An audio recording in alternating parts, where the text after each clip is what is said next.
Hello everyone. ఈరోజైతే Sunday special lunch cook చేసేద్దాము. So, ఈరోజు స్పెషల్ ఏంటి అంటే chicken curry and bagara rice. Chicken అయితే నార్మల్‌గా ఎప్పుడులాగే కుక్ చేసేస్తున్నాను. ఇదైతే మ్యారినేట్ చేసిన చికెన్ కంపల్సరీ ఖచ్చితంగా మ్యారినేట్ చేస్తాను. బికాజ్ పిల్లలకైతే సాఫ్ట్‌గా ఉంటుంది. డైరెక్ట్‌గా వేస్తే అది వేరేలా ఉంటుందనమాట. సో, ఇలా పెరుగు అన్నీ వేసి మ్యారినేట్ చేస్తే బావుంటుంది. అండ్ ఇక్కడ బగారా రైస్ కుక్కర్‌లో చేసేస్తున్నాను. కుక్కర్‌లో ఈజీగా అయిపోతుంది అండ్ సింపుల్ రెసిపీ కూడా.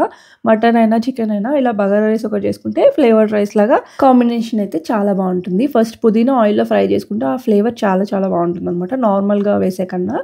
ఆయిల్‌లో కొంచెం పుదీనా, కొత్తిమీర ఫ్రై చేసుకొని ఆనియన్స్, పచ్చిమిరపకాయలు, కొంచెం సోంపు లేకపోతే సాజీరా, బిర్యానీ ఆకు, అల్లం వెల్లుల్లి పేస్ట్ వేసి అన్నీ ఫ్రై అయిన తర్వాత సోక్ చేసిన రైస్, కొంచెం సాల్ట్ అండ్ పలావ్ మసాలా వేసేస్తున్నాను. అందుకే గరం మసాలాలు ఏమీ వేయలేదు. ఈ పౌడర్ ఉంది కాబట్టి. నెక్స్ట్ ఇంక ఫైనల్‌గా నెయ్యి వేసేసి కొంచెంసేపు అలా ఫ్రై చేసేసుకుంటే ఆ ఫ్లేవర్ బావుంటుందనమాట.